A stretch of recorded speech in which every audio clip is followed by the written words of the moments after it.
right, hi, good afternoon, everyone. Just a few things at the top here and then happy to take your questions. So let me start off by saying that our thoughts and our prayers are with all those who were impacted in the collapse of the Francis Scott Key Bridge overnight. Obviously, it is very early in the process, but I can tell you that the commanding general of the U.S. Army Corps of Engineers has been in touch with the Port of Baltimore, and the department is remaining in close contact with local and state officials and stands ready if any assistance is required. Given the scope of the situation, and this is likely to be a lengthy process, we will of course circle back with any new developments from the DoD perspective over the coming days and weeks to come. Today, Secretary of Defense Austin hosted Israeli Minister of Defense Galant at the Pentagon for his first visit to Washington in his current role. The Secretary and Minister Galant affirmed their shared interest in defeating Hamas, discussed the importance of prioritizing civilians in Rafa, the dire humanitarian. This means that all conditions for South Korea to receive the transfer are met. Yeah, I don't have anything else to provide. And I asked you to clarify. I don't have anything more to provide than the comments that were offered at the hearing. We certainly value our partnership with ROK. That's something that we continue to deepen each and every day. And I'll just leave it at that.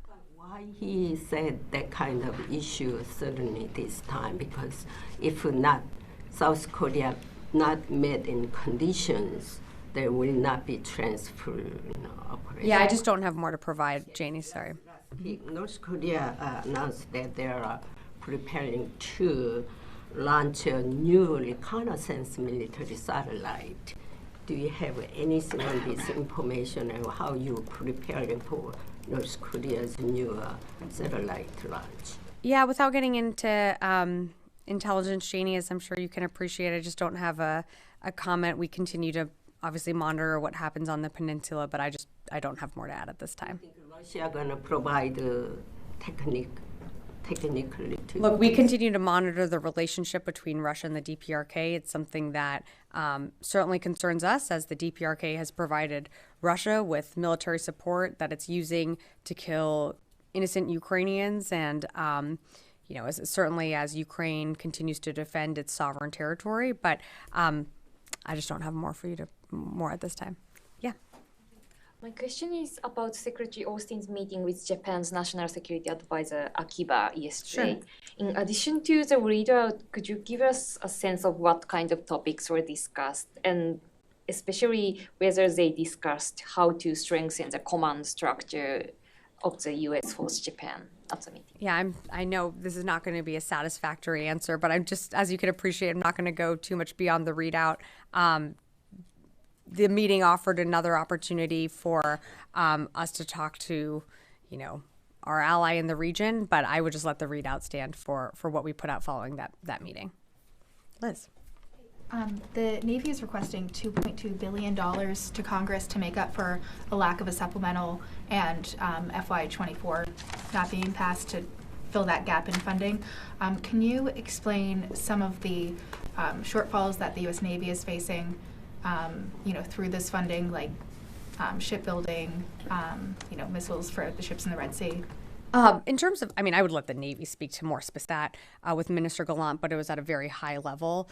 Again, what we continue to reiterate, both publicly and privately, is that any type of operation into Rafah must account for the over 1 million people that are sheltered there, and take into account innocent civilian lives. And so what we've said is going forward with an operation in Rafah would be a mistake if those lives aren't taken into account. Yeah, Haley. Thank you, Sabrina. Just to follow up on Fadi's question, then one other unrelated. Sure. But Secretary Ross, I know he said today that he and Mr. Galant have spoken nearly 40 times. A senior defense official said earlier today the two are good friends, have become very close. Yet obviously there are still concerns in sort of how Israel has carried things out, sort of friction, I guess, between what we have been advising and what we've been seeing on the ground in Gaza with respect to civilians. So what commitments did Mr. Galant make in today's meeting when it comes to humanitarian aid getting into Gaza? And after today's meeting, how confident Secretary Austin that Israel will be taking the warnings and advice on Rafa seriously moving forward? Well, it was certainly a frank and direct conversation. I think you can appreciate that friends can have these types of conversations with each other. I'll let Minister Galant speak to what he said in the meeting, but I think our concerns were certainly heard and have been heard by the Israeli government. And what you saw from the secretary is reiterate our concerns in a face-to-face conversation that humanitarian aid continue to flow into Gaza. We know that humanitarian aid is stalled at these border crossings, so we need to see that aid flow in. We do not want to see the humanitarian situation on the ground become even worse. And of course, the secretary reiterated the United States' commitment to setting up that maritime floating pier that will be set up in the coming weeks. But it was honestly a good conversation to have, not only about Rafa, but just generally about the ongoing Israeli operations within Gaza. And I'm sorry, I think I missed your second question there. No, it was just how confident Secretary Austin was moving in with Rafa. But I had an unrelated. Okay, go ahead. Yeah. The Corps of Engineers, have they been officially requested to assist yet in Baltimore? And then also on the parachute malfunction, do you have a rough number or exact, if you could, of how many other times we've seen those kind of malfunctions happen with the drops that have been conducted? For an exact number, I would refer you to CENTCOM, but as you services. The number 12 accounts for each instance of an individual using the policy for a round-trip event. So, for example, this could entail a service member traveling from their home station in one state or overseas location to a state where they can access non-covered reproductive health care services and then returning home to that home station. Of note, a service member can use the policy more than once. The total cost for the Department for Travel and Transportation in these 12 instances was $40,791.20. Due to privacy concerns, the department does not track the number of individuals who use the policy or collect data on specific type of non-covered reproductive health care services used by service members utilizing the travel and transportation policy. And with that, I know that was a lot. I'm happy to take your questions. So, Tara, if you want to start us off. Okay, thanks, Sabrina. One cleanup, June through December 2023, so just the last 6 months of the last year. Yeah. And 12 people total or 12 uses total, and it could have been that one person went more than once? 12 uses total, so it accounts for 12 times, and a service member can use the travel transportation policy multiple times. Okay, thanks. Switching back to Israel and Gaza, were there any indications today, because of the abstention vote in the UN, that Israel is now not going to support the distribution or the maritime port access for the U.S. and others that are going to create this port? No, there was not. Part of the conversation that the secretary had with Minister Galant was one of the things that they discussed was about humanitarian aid getting into Gaza, getting to the Palestinian people who need it most. And of course, they discussed the maritime corridor. That's still going to be set up as planned. We're still a few weeks away from that being fully operational, but that will still be set up. And since we are only a few weeks away from it being operational, do you have an update on how the logistics, how the distribution part of it, the security, what will the U.S. role be versus Israel's role? Sure. So that's something that did also come up with Minister Galant. Israel will play a role in providing some type of security and securing the temporary causeway to the coastline of Gaza, but those details are still, going through the process of being worked out. In terms of the humanitarian distribution, the distribution of humanitarian aid, that is also something that this mission, defeating ISIS mission, or it's something about talking about the post defeating ISIS mission? Yeah, again, I think we've been pretty clear. There are certain parameters that that the HMC is going to be used to address. When those conversations started, we read those out at the top from here at this podium. One of those was, our relationship with the Iraqi government, the security environment in Iraq, and of course, the partnership with Iraqi security forces. Again, these conversations continue to be ongoing. We're committed to the HMC. I don't have more for you at this time. I'm going to move on. Yeah, Liz. On the healthcare travel policy that we talked about earlier, is a breakdown of what procedures were accessed, will that ever be released? No, for the privacy of individuals, we're not going to provide and we don't ask for a breakdown of what that person needs. What this tracks is how many times that policy was used. So it was just 12 times that this travel transportation policy was used by service members. And again, a service member could use it multiple times. Fadi? Yeah, and then I have one more. So Secretary Austin discussed today with Minister Galant the shared goal of dismantling Hamas battalions in Rafah. Does Secretary Austin think that this objective can be achieved without a major Israeli operation in Rafah? Yeah, thanks, Fadi. I think I answered your question earlier, but I'll try it again for you just to reiterate. I think the Secretary has been pretty clear that we don't believe a ground incursion into Rafah without taking into account the 1 million people that are there, or any type of operation into Rafah that does not take into account the 1 million people that are there would be a mistake. And I'll leave it at that. But I'm not thinking about that part of. I'm thinking my question is about from the military perspective and based on the Secretary's experience, prior experience. Does he think that Israel can achieve the goal of dismantling Hamas in Rafah without actually conducting a major invasion? Well, we share the goal with Israel that we want to see Hamas dismantled. I mean, this is a terrorist organization that brutally killed, over 1,000 people. So we certainly share that goal. How that operation is conducted within Rafah is something that we are going to continue to discuss with the Israeli government. That's what you saw the Secretary discuss with Minister Galant today. We shared our concerns. We have it's ongoing. I don't have a better answer for you just now. But just to follow up on, I guess, a question from a couple of days ago. Sure. Is DOD going to be in control of the distribution contract? I know no DOD personnel are going to be there, but is this going to be a DOD-run effort? To my knowledge, I don't believe we are going to have a part in the distribution of aid. Again, we're looking to I don't want to get ahead of any conversations. Again, this is something that's ongoing. We are working with partners in the region. We're working with NGOs.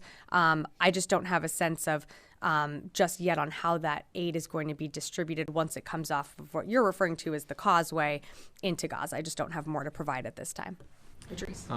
Just quickly on the airdrop aid and the parachute malfunctions, do you know if there are reports that up to 12 people were killed as they tried to go into the water to get the aid? Have you seen that? I've seen the reports. I can't confirm those reports, but I have seen them. And then secondly, Syrian state media said claimed that the United States carried out airstrikes in Syria last night. Did you carry out airstrikes? We did not carry out airstrikes in Syria last night. Fadi. Thank you, Sabrina. So Vice President Harris said recently in an interview that she looked at the maps and she doesn't think there's anywhere that 1.5 million Palestinian refugees in Rafah can go to. However, we still hear from you, and she thinks that any operation in Rafah will be a mistake. We still hear from you in the Pentagon that for this operation to go forward, we need a credible plan to protect civilians, move them around. Which one is the policy of this administration? That there could be a plan to assault Rafah, or there can be a plan because these 1.5 million can go anywhere? I don't think there's any daylight to what the vice president has said, to what the secretary has said and reiterated at the top of his meeting with Minister Galant. We've been very clear that any major ground operation within Rafah that does not consider the protection of innocent civilians that are there, that there's over 1 million people that are sheltering in Rafah, can't go forward.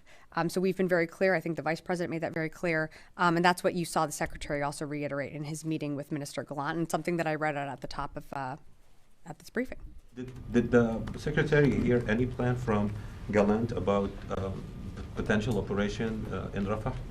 Minister Galant broadly highlighted their thinking on how they would approach Rafah. The secretary certainly appreciated the opportunity to discuss, continue to transit through the Red Sea. We see,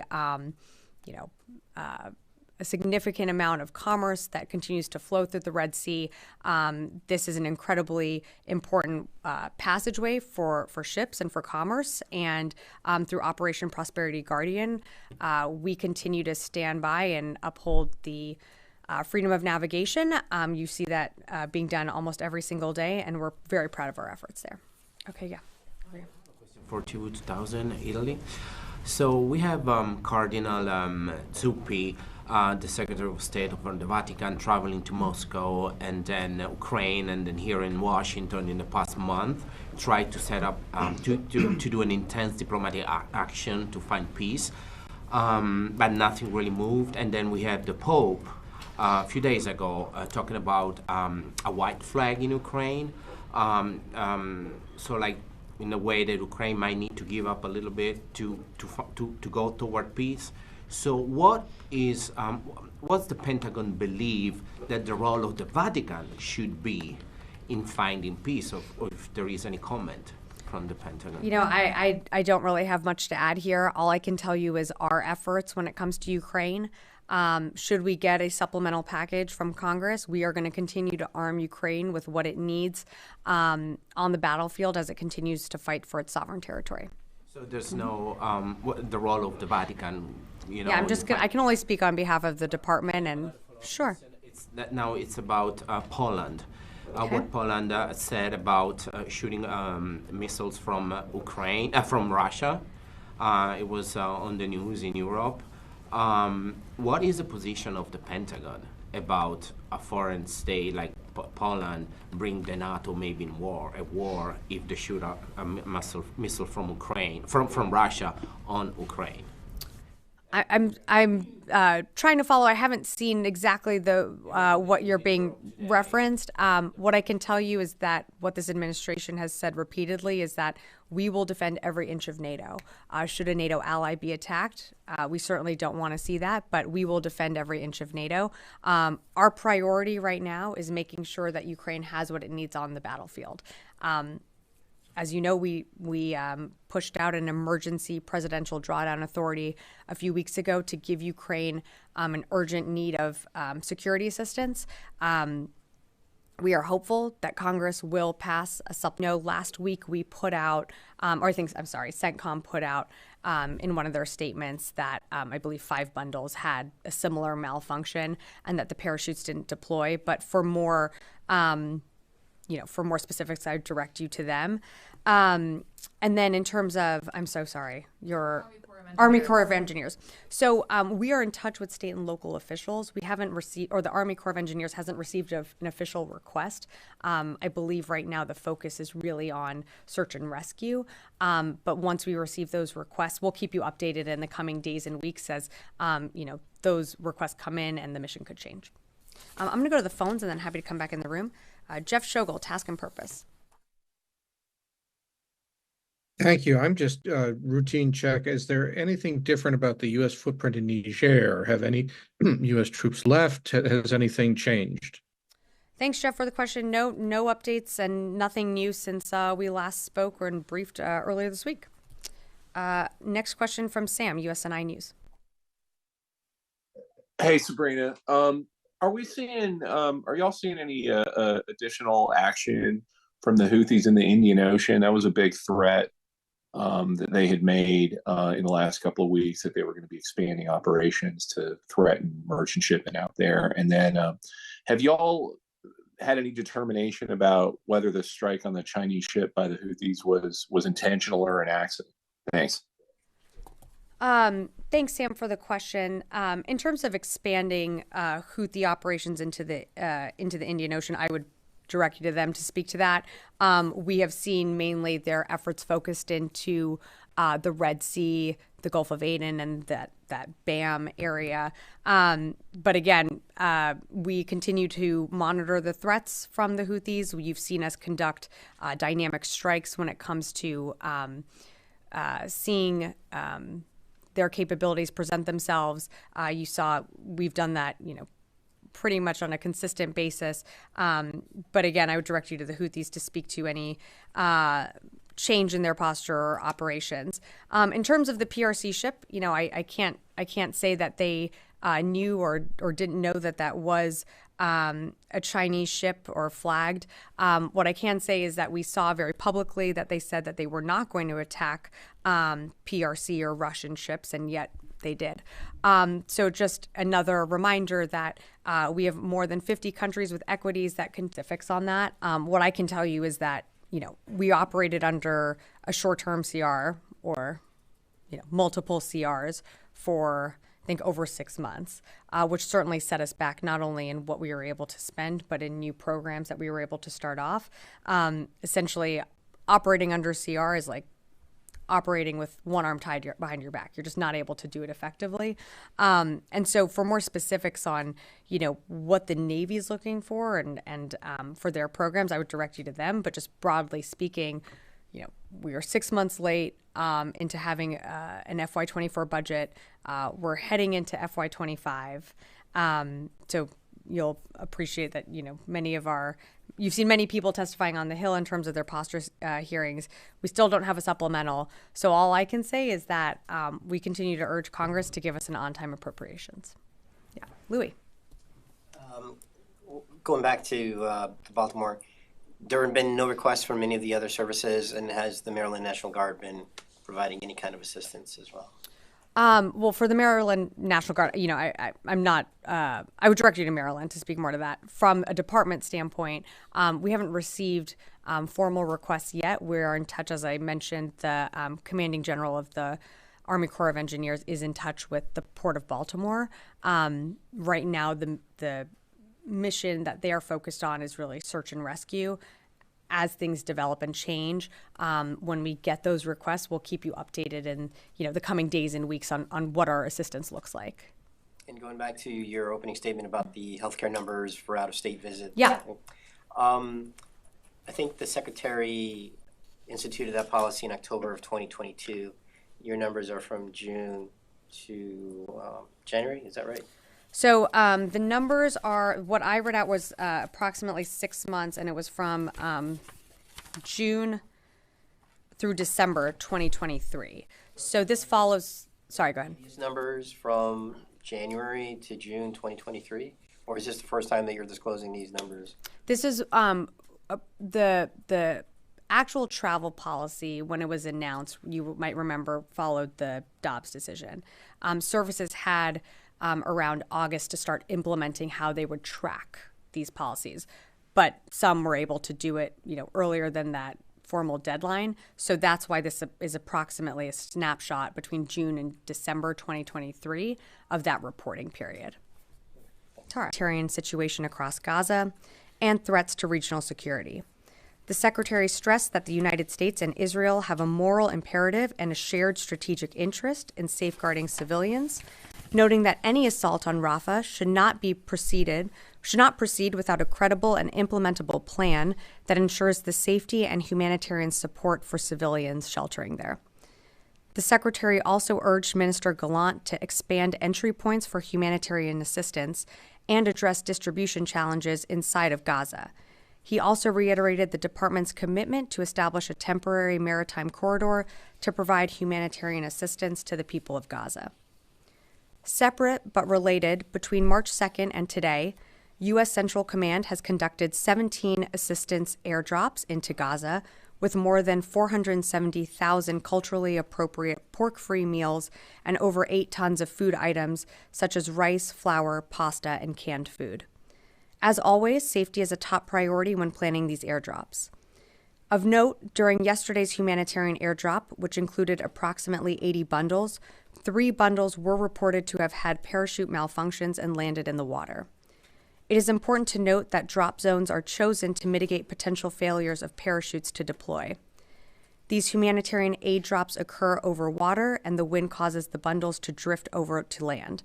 In the event of a parachute malfunction, the bundles land in the water.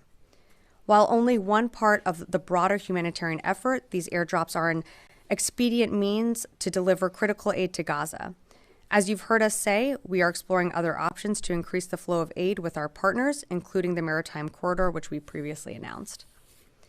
And switching gears, last year, the department announced policies authorizing administrative absences as well as travel and transportation allowances that would allow service members and their dependents access to non-covered reproductive health care.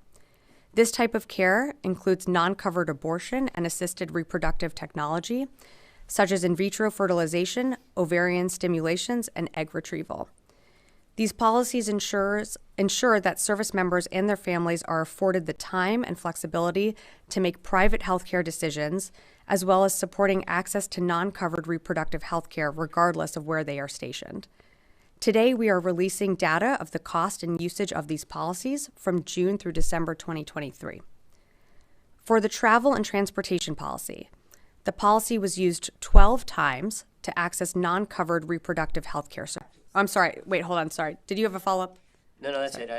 It kind of clarifies because it seemed to have been like a 6-month, 7-month lag between information there. Yeah, sorry. So is it accurate to say that all of those holds by Senator Tuberville were basically over 12 uses of DOD's policy? That's correct. For 6 months. And the policy included just, it's been a while since we talked about this. It was the travel costs, so any sort of airfare or hotel, or can you just, it was to travel just out of state. So it was if a service member needed to travel from, well, I gave that example, like home station to another state to receive care and back. It's just that travel portion. Okay. So, but did DOD cover hotel costs or anything like that? Or not to my knowledge. It was, yeah. 40,000 is calculated. Let me take that question just for any more specifics on what that, if there's like a further breakdown I can provide. But to my knowledge, it was just the actual transportation and travel. And then just one more on clarity. Sure. Does not mean these were 12 abortions. This could have been someone getting IVF or... That's right. So the policy, and I think I might have mentioned this at the top, but that's correct. It does not necessarily mean that this was a service member using this travel transportation policy for an abortion. This could have been IVF treatment, egg retrieval, basically any type of non-covered reproductive health service that the department does not cover and is not available in his or her state. Yes, one more question at the back, and then happy to come back here. One question on Iraq. Do you have any discussion with the Iraqi government about the past U.S.-led global coalition discussion or relationship? Because what we hear from the Iraqi Prime Minister's office about his visit to the White House, he said that we're going to Washington to talk about the past relations between U.S. and Iraq, the past U.S.-led coalition. Is there any discussion on that? I don't have anything more for you. We are committed to the HMC. You've seen us continue to, engage in those dialogues. I just don't have more for you at this time. This HMC, they are not discussing about the past U.S.-led global coalition, or they are just talking about the evolution of that mission? For the White House meeting, I direct you to the White House for more specifics on that. About the HMC meetings, is that talking about the evolution of that concerns? Is there a way to do it? That's what we're having this conversation about. I don't have that answer for you right now, but we certainly share the goal of dismantling this terrorist organization, but also protecting the over 1 million people that are there. Yeah. Laura, and then I will end with you. Yes. Yes. Is it accurate that Israel has asked the U.S. to approve additional F-15 and F-35 fighter planes? And if so, is that something the U.S. is considering doing? Yeah, so I don't have more specifics to read out from the meeting. Security assistance was discussed. That is something that we have committed to providing to Israel. But on more specifics, and I think what you're referring to would also have to falls under FMS, which is what the State Department would handle. So I'd also direct you there for them to talk more about that.